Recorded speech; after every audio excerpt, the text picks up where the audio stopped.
How to use block registration. Students in certain degrees may have block registration. Block registration means that many or all of your first-year courses have been pre-selected for you.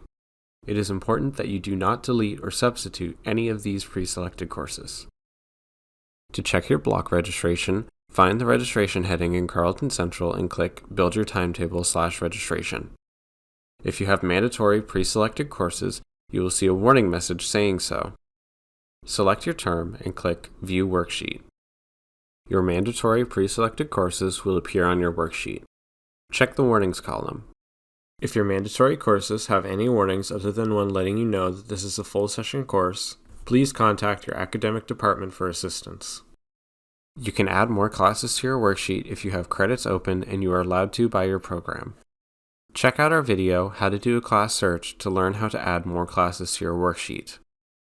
Ensure that no non-mandatory courses conflict with your mandatory courses, and make sure to save your worksheet if you add electives or additional courses. This will allow you to register quickly and easily from a saved worksheet.